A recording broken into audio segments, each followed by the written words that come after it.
Hi everyone, my name is Carl, and in this video I'm just going to show you the new features that I added in the update version 1.1 for my VR Sword system on the Unreal Engine Marketplace.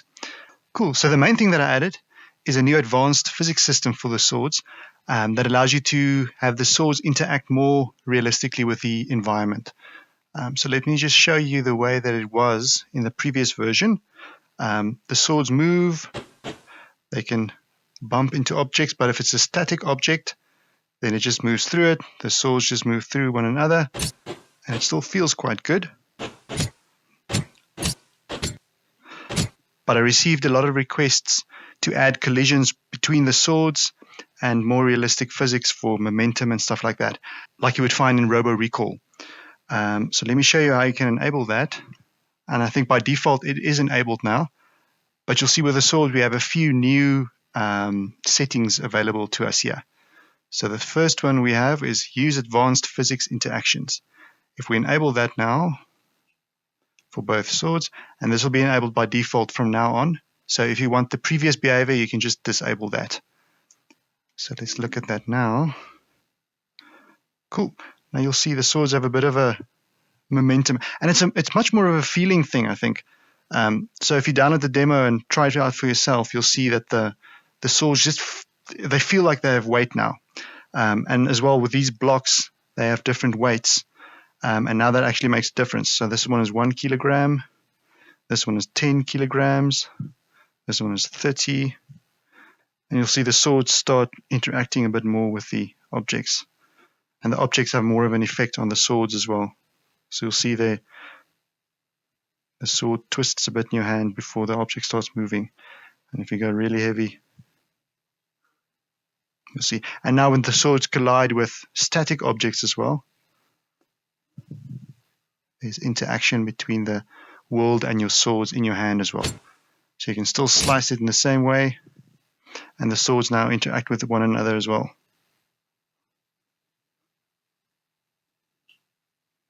And we've got various settings to adjust the way the swords behave. And all the slicing and stuff still works the same. So let's go through this quickly. Cool. So the new stuff we have is use advanced physics interactions, and that enables those physics interactions that I just showed you. The weight is the actual weight of the sword.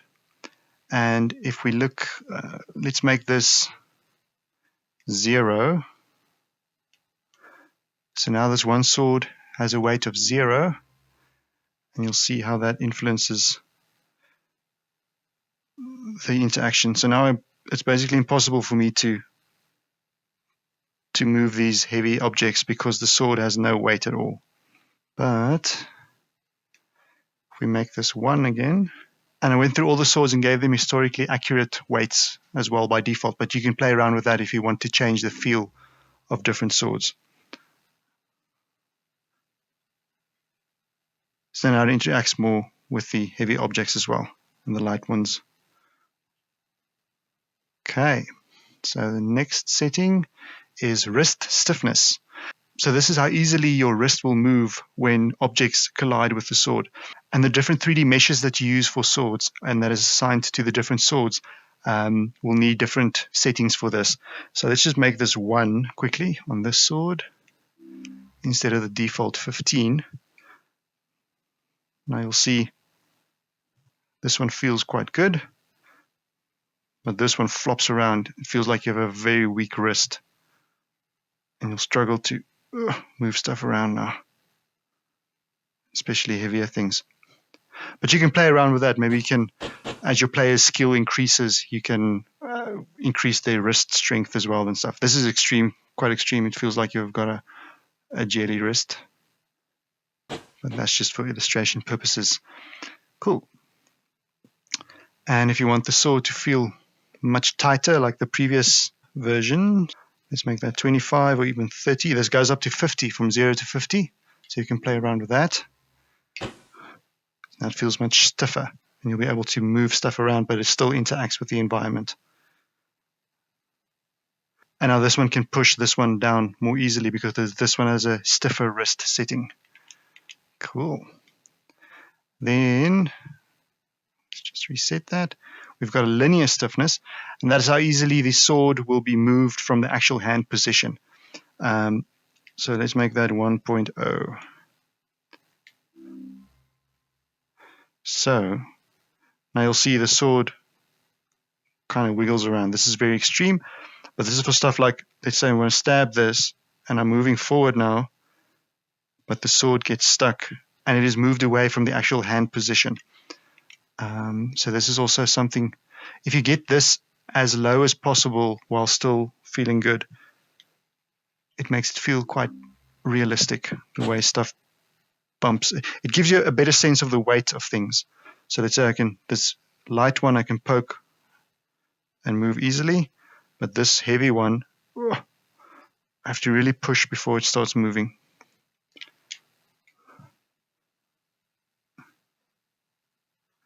See, but then when moving, it starts wobbling around a bit. So I also went through it and set up default values that felt nice to me, but you can fine tune this if you want it to be looser or stiffer in your hand as well. Then I've made a new center of mass system that is a bit more accurate than the previous one.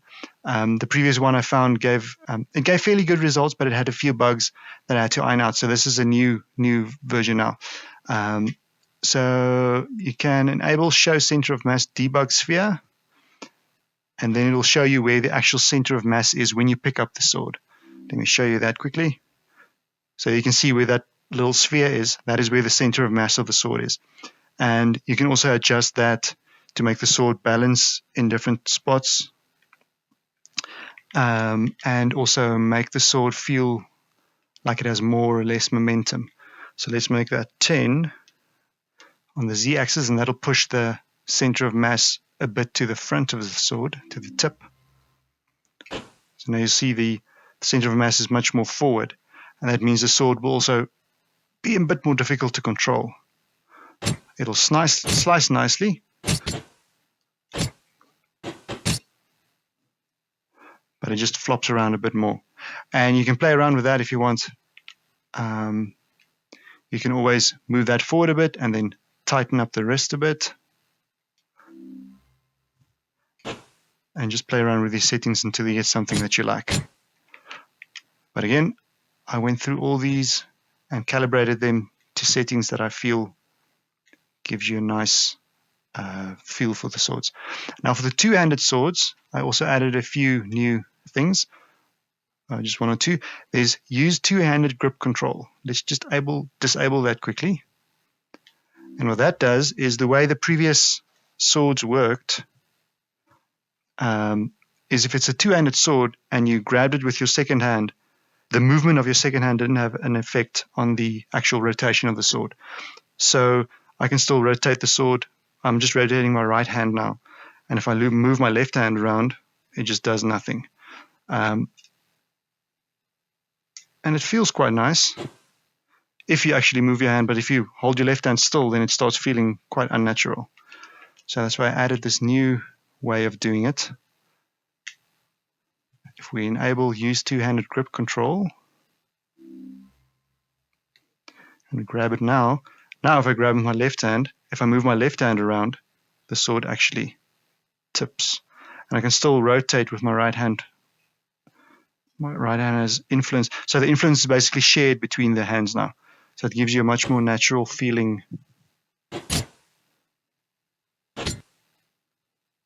sword. And all the stuff like inverted grips and holstering and stuff still works as well. Cool, and I think that is it. Thank you very much for watching, and please let me know if there's any other feature that you would like me to add. Another thing that I've gotten a few requests for that I'm looking into now is making a better throwing system, so that when the sword is thrown, you have the option to enable this new system that I'm working on that'll basically spawn a projectile of a sword, so that the sword is much easier to throw, and the system will anticipate where your hand is moving and then throw the sword in that direction without you having to precisely leave it at the right moment. And it's just difficult to throw. I'm sure you've tried throwing things in VR, and it's quite difficult. And again, Robo Recall is an amazing example of systems that they created to make stuff like that easier and more intuitive.